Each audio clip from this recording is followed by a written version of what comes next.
दुख आपको आपका परिवार कभी नहीं देता भाई। ना आपकी माता आपको दुख देगी, ना आपकी पिता आपको दुख देंगे, ना आपका भाई आपको दुख देगा, ना आपकी धर्म पत्नी आपको दुख देगी, ना पति दुख देगा, ना बच्चे दुख देंगे, ना कुटुंब दुख देगा, ना बहू दुख देगी, ना पोता पोती दुख देंगे।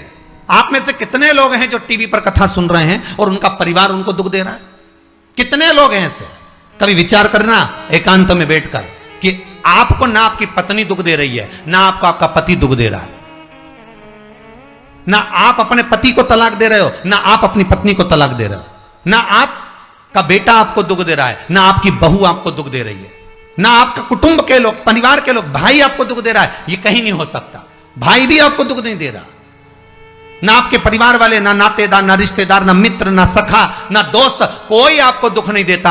ये शिव महापुराण की कथा कहती है हमको लगता है कि हमारे परिवार वाले दुख दे रहे हैं, हमको लगता है हमारी बहू हमें दुख दे रही है, हमें लगता है हमारी सास हमें दुख दे रही है, हमें लगता है हमारा पति हमको दुख दे रहा है, हमें लगता है हमारे कुटुंब वाले हमको दुख दे रहे हैं। पर शिव महापुराण की विद्येश्वर संहिता कहती है ये कोई आपको दुख नहीं देते। दुख आपका पूर्व का कर्म आपको देता है। ये जितने भी मिले हैं ना आपको, रिश्तेदार, नातेदार, कुटुंब, भाई, बंधु, सखा, पत्नी, पति, पोता, पोती, ये जितने लुटेरे मिले हैं, ये जितने अपशब्द कहने वाले मिले हैं, ये जितना ताने देने वाले मिले हैं, ये जितना गाली देने वाले मिले हैं, ये जितना उंगली उठाने वाले मिले हैं, ये कोई दूसरे नहीं, तुम्हारे पूर्व कर्म के कोई ना कोई पुराने ही होंगे जो तुम्हारे साथ जुड़कर तुम्हारे टांग खींचने के लिए सामने खड़े हुए हैं। ये कोई तुम्हारे होंगे।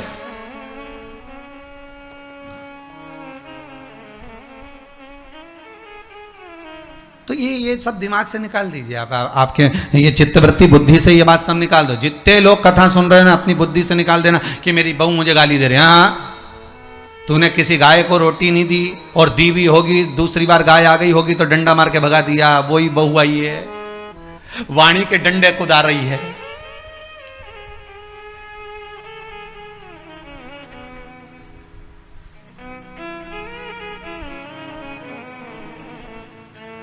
कोई बेटा अगर नहीं सेवा कर रहा, कोई बेटा नहीं पूछ रहा, समझ लेना पूर्व में हमारे बुजुर्ग, कोई दादाजी होगा, कोई दादी जी होगी, कोई ससुर जी होगा, कोई जेठ जी होगा, हो सकता है किसी की हमने सेवा नहीं करी हो और वही बेटा बनकर आया, आज हमारी सेवा नहीं कर रहा। मत बुरे कर्म कर बंदे वरना पछताएगा, भगवान की आंखों से तो बच नहीं पाएगा, तू बच नहीं पाएगा। अरे ओ अज्ञानी मत करना दानी, बचना नहीं है। बहुत ये हमें लगता है गुरुजी मेरी बहू बहुत परेशान करे, गुरुजी मेरी सास बहुत परेशान करे, मेरा भाई मेरी प्रॉपर्टी खा गया, मेरा भाई ये लेकर चले गया, मेरे ससुराल वाले ऐसे, मेरे रिश्तेदार ऐसे, मेरे कुटुंबी ऐसे, मेरे कबीले वाले ऐसे, मेरे ये ऐसे। तो हमको लगता है कि ये अपने ऐसे।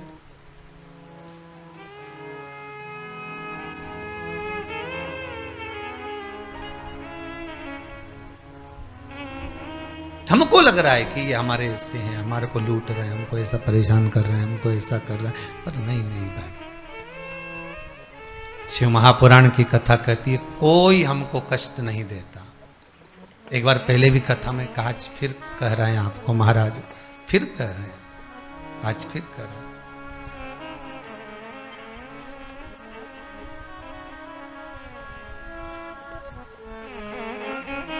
आपको फिर निवेदन कर रहे हैं, बीमार हुए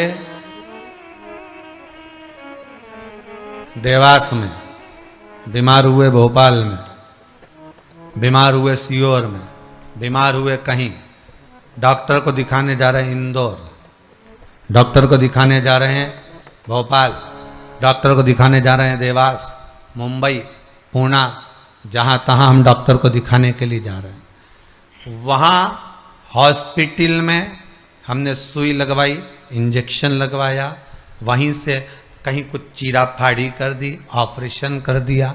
जरा विचार करना कभी एकांत में बैठ कर कि रहते यहाँ थे, दवाई लेने पहुंचे वहाँ, इंजेक्शन वहाँ लगवाया, बताओ ऑपरेशन वहाँ करवाया। तो इतने सारे हॉस्पिटल, कहीं ना किसी ने कहा सूरत भी जा सकते हो, किसी ने कहा अहमदाबाद चले जाओ, किसी ने कहा वहाँ चले जाओ, कोई कहे पूना चले जाओ, कोई कहे मुंबई चले जाओ, कोई कहे इंदौर चले जाओ, कोई कहे भोपाल चले जाओ, पर रहने वाला कहाँ का और जाकर ऑपरेशन करवा रहा है कहाँ पर? विचार करिएगा। रहने वाला कहाँ का और इंजेक्शन लगवा रहा है कहाँ जाकर? जरा विचार करिएगा।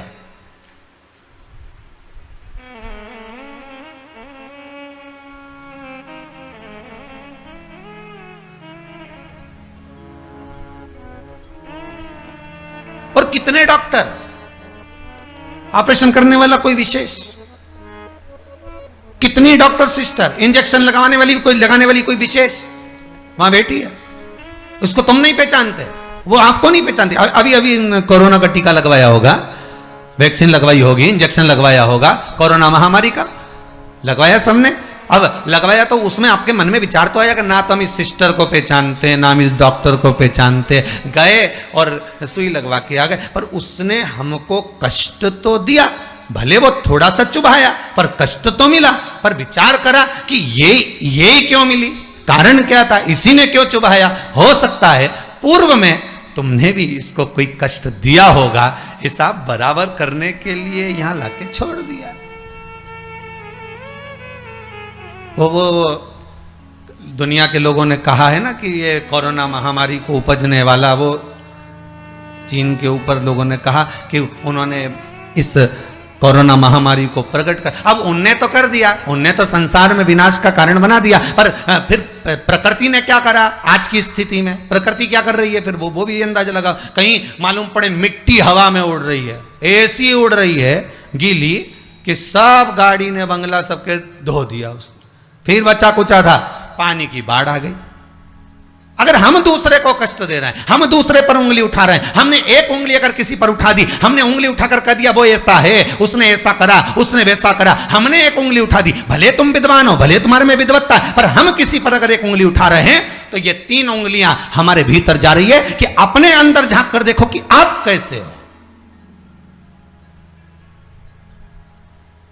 अपने भीतर झांक कर देखिए कि आप में क्या तत्वता है। जो हम दूसरे में कुछ खोट देख रहे हैं तो हम में कितना खोट भरा होगा, हम में कितना कपट भरा होगा, तभी तो सामने वाला कपटी नजर आ रहा है। जैसा चश्मा लगाओगे सामने वाला व्यक्ति वैसा ही तो दिखेगा। लाल कलर का लगाओगे तो लाल दिखेगा, काला लगाओगे तो काला दिखेगा, पीला लगाओगे तो पीला दिखेगा। नेत्रों में जो काम, अगर अहंकार है तो अहंकारी दिखेगा, लोभ है तो लोभी दिखेगा, वासनावान है तो वासनावान दिखेगा, तृष्णावान है तृष्णावान दिखेगा, चोर है चोर दिखेगा, कपटी है कपटी दिखेगा, बेईमान है बेईमान दिखेगा, अज्ञानी है अज्ञानी दिखेगा। आपकी दृष्टि जैसी होगी सामने वाली की सृष्टि वैसी ही नजर आएगी, सामने वाला व्यक्ति आपको वैसा ही दिखेगा। आपका चित्त अच्छा है, आपका मन अच्छा है, आपके दिल अच्छा है, आपके भाव अच्छे हैं, सामने वाला भी वैसा ही नजर आएगा।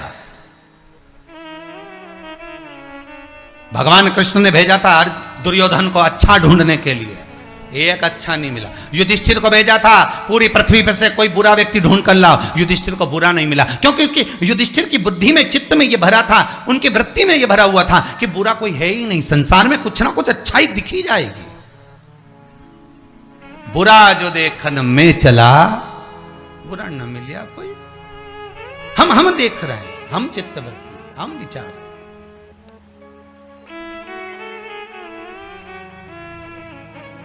कौन ना बहू बुरी है, फिर निवेदन करूंगा, ना सास बुरी है, ना बेटा बुरा, ना बहू बुरी, ना ही ये पूरा संसार बुरा, सब अच्छे हैं। फिर बुरा क्या? अपना कर्म जो हम कर कर आए हैं, उस कर्म का भोग संसार में आकर भोगना पड़ेगा।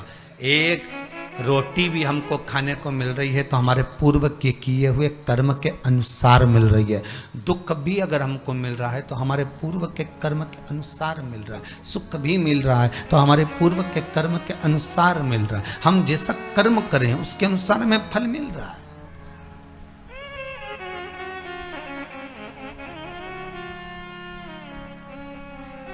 इसलिए बारंबार कहा था कि मान मेरा कहना नहीं तो पछताएगा, माटी का खिलौना माटी में मिल जाएगा।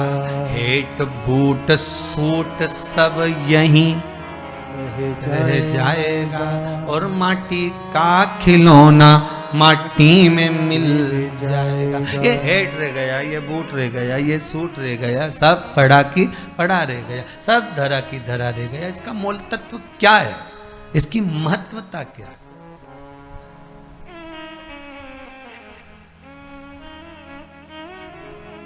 इसकी मूलता कुछ नहीं, इसकी मुख्यता कुछ नहीं, इसकी महत्वता कुछ नहीं।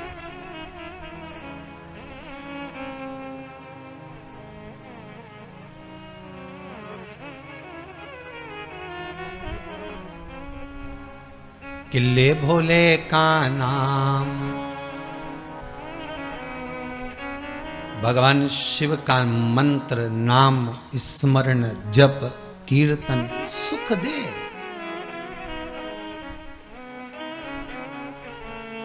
और वो सुख कोई साधारण नहीं हो सकता। वो सुख का आनंद, वो सुख का भाव बढ़ता चले जाता है, आनंद बढ़ता चले जाता है।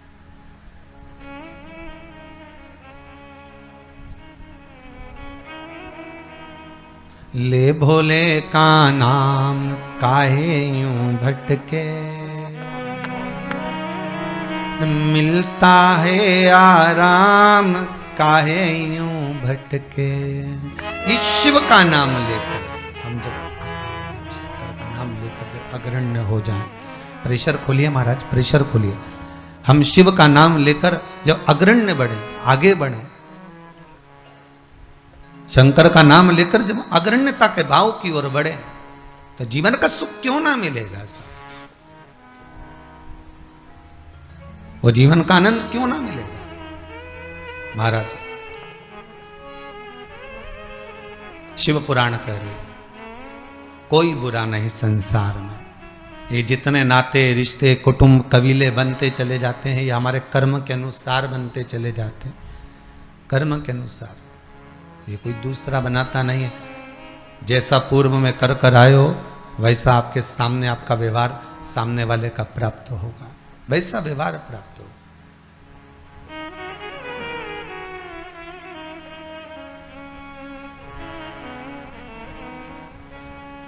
शिव पुराण कह रही है, शंकर की कथा कह रही है, शंकर का अनुमोदन कर रहा है महाराज। अच्छी संगत में बैठोगे,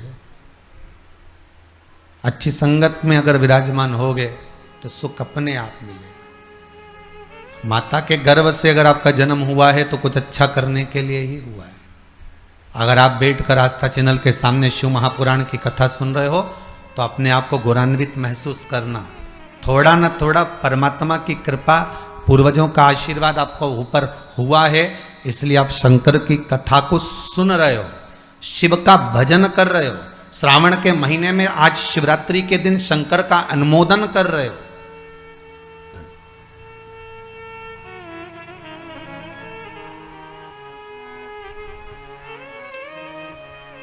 घर में 4 बहुएं होती हैं, 5 बहू होती है, 6 बहू होती है। सास 6 बहू को बोलती है कि जाओ पानी लेकर आओ, अरे बोलो जम के जरा, नहीं बोलती ना। सास किसी एक का नाम लेगी, ए बेटा, ए लाली, एक बहू का नाम लेगी और उसको पुकारेगी और पुकार कर कहेगी जरा मेरे लिए 1 गिलास पानी ला दे बेटा। बहू जाएगी, पानी ला कर देगी। अब सास ने वो 3 को क्यों नहीं बुलाया रे? अरे बोलो तो जम क्या, वो 3 से क्या सास की दुश्मनी थी? नहीं, वो भी रोज मिलती, वो भी रोज प्रणाम करती है, वो भी रोज नमन करती है, वो भी रोज ना रोज सास के पास जाकर बैठती हैं, वो भी सास उनको भी साड़ी देती है और सास उसको भी साड़ी देती है, सास उसको भी रकम देती है, उनको भी। पर एक को बुलाया आवाज लगाकर, ए बेटा, ए लाली, ए बहू, जरा इधर आ, और जिसका नाम लेकर बुलाया वो दौड़ कर आई और लाकर पानी दे दिया। पर सास इसी को क्यों बुलाती है? 4 बहू में से इसी बस बहू को आवाज क्यों लगाती है? बस उतना तुम अंदाजा लगा कर रखो कि सास इसी को ज्यादा क्यों बुलाती है, इसी से बात क्यों ज्यादा करती है। ना तो उसने कुछ दिया, ना इसने कुछ दिया, ना कोई बात, पर कुछ बहू में, 4 बहुओं में, 4 बेटे में कोई एक ऐसा होता है जिससे सास की अच्छी पटती है। उसी तरह भोलेनाथ भी परिवार में उसको देख लेता है जिससे शिव की अच्छी पटती है, उसी को बिठाता है कथा में।